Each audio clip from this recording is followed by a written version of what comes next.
Hi, this is Larry Zorro. Today we're going to talk about dreams. You know, you had a dream. You bought a piece of property, and you had hopes. You had hopes of growing something. I know there's this guy in Japan, and in the old days he was able to. I don't think he's still alive, but he was able just to throw seeds out, and it'd grow into a luscious garden plant that you could eat. And it was just nature was so wonderful because he had soil depth and he had enrichment of the soil.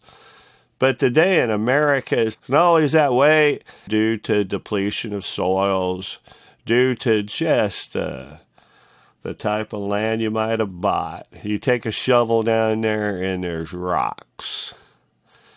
And maybe you try your rotor tiller on it. You buy a $400 rotor tiller, and it just beat the crap out of the blades. You just can't do it. It's just too many rocks.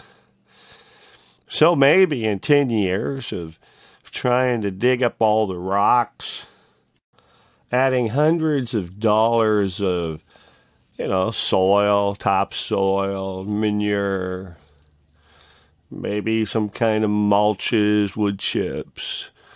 After hundreds of dollars of putting it into this raised bed system, you might have something. Maybe you could grow some radishes, maybe a couple of sprigs of corn, and maybe a bell pepper or a tomato, and that's about it. And you're really, for the most part, you can't do that on your whole 5 acres. If that's how much land you have, you can't do it there. But you notice the weeds seem to grow very well on the land you bought. The land you got ripped off, you get what you pay for, and maybe you pay too much for the land, Maybe everybody, before they buy their land, they should take a shovel and see how the soil depth is. Well, anyway, it doesn't matter how it happened. It happened. You don't have soil depth. And that's why I wrote this book. Hay pillars. It's about hay pillars. I put the title of the book is actually Hay Gardens Without Bales, because I started with bales. I thought that was a good idea. I thought that was a perfect idea. But you had to make the baler. And you had to use a lot of twine. Twine gets messy when it's left in the garden and your mowing equipment. It just tangles up with everything you use, and just baler twine's not the best thing. And so I came up with a newer method with wire. But I'm finding out that perhaps, you don't even need the wire. The fencing wire. What are they, 2x2 fencing wire? You may not even need that. But it's in my book, and it's probably the best way to go if you got treated prepared hay. But now I'm doing them when they're green.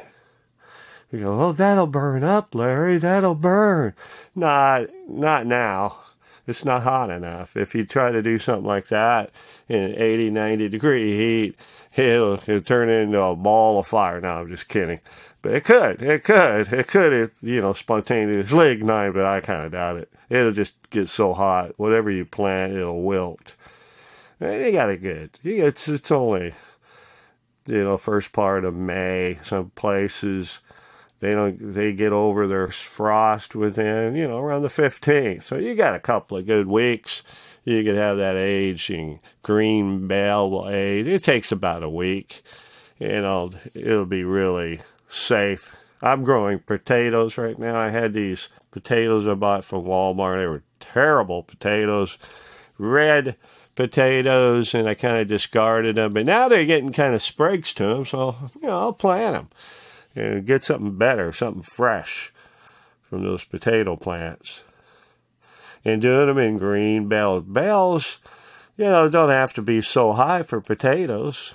I'd have double the size of those pillars. I call them bales because they are. They're just bales made without, a machine, a baler machine. It saves you a lot of work. And I do at least one a day. And now I've got 2 spuds, 2 potatoes, growing. Let's see what else I add. Oh, yeah, I added Yeah, basil, and I added, these are green ones I'm doing. And, yeah, let's see, basil, oh yeah, I have a potting, what is it called, a patio tomato? Yeah, that's what it is. Patio tomato, it don't grow very high. It's a bushy, determinate tomato plant. But the way that I made my system is for poor people. That's right. If you're rich, you can bring in the soil. Like I seen one of the video the other day, this guy, the process. He dug up all his sprigs. He cut them. Well, yeah, he dug them up. Actually, the root and all. And then he put this cardboard down. It was expensive. It looked like an expensive roll of cardboard. And he was quite a big one. And then he got this rich soil, and he added that on top of that. And, boy, I wonder how much money that cost. We can't all afford to do that. And then he put his... I think it's wood chips in between his pathways. But yeah, that soil looked rich. That soil looked nice. Now, I spot grow, and it's kind of like doing it in a bucket. I started out trying buckets. Buckets, like for potatoes, Did you know that when the potato grows, it kind of grows into the hay? That's right. If you had a bucket, it'd stay there. It doesn't grow into the plastic bucket. It'll stay there. But this thing, the potato spuds were extra big because they were able to expand and grow out of the growing medium into the hay. And you got all that rich hay for next year too. You can add that to your soil, your bags of soil you buy, those perfect bags. They put mulch, they put peat moss, and it disintegrates. It's not really soil in the sense. They make it, and but it's good enough for a season. And the next season, you'll have a little hay to put with it, and you'll be able to grow fantastic garden. Fantastic. That's right. This year, I don't know. I think I just enjoy gardening. I like to watch stuff grow. Maybe more so than I like to eat it. You can get I probably got about 7 or 8 tomato plants right now. You don't need that many. 2 or 3. That's about all you really need if it's for a person. If you got a big family, then you could use more tomato plants. My garden is just for myself, and it's big.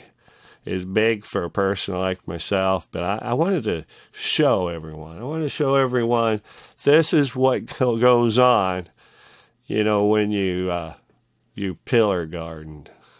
You make a pillar out of hay. It's kind of like what the Scots did. The Scottish people growing in compost piles.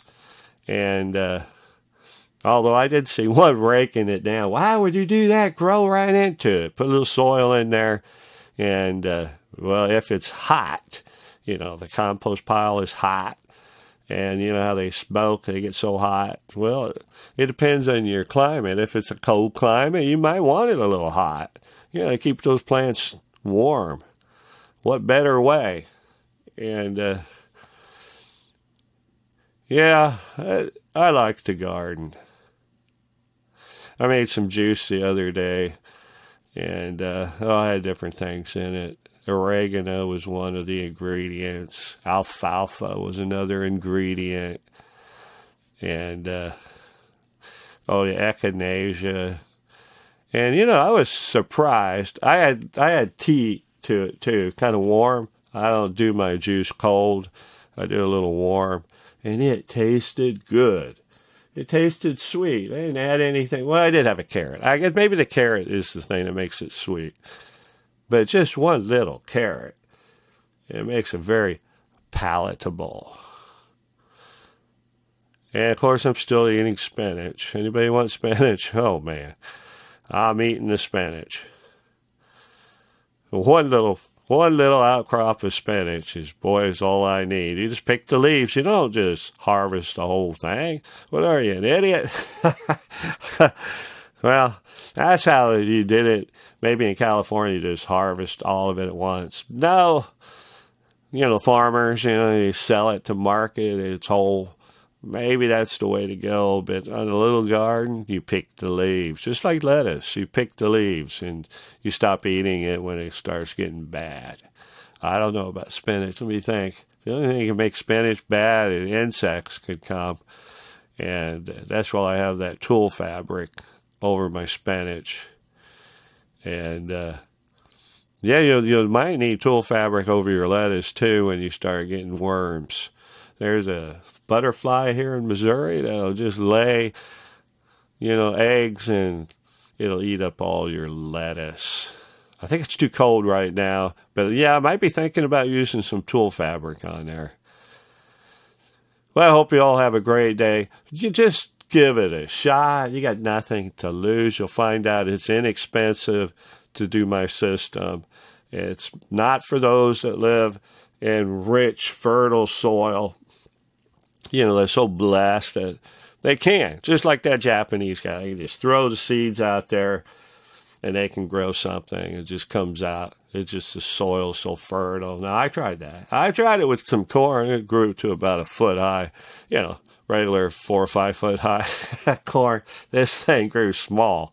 And it had tiny little ears. If you're a tiny little person, you might be appreciative, but I wasn't.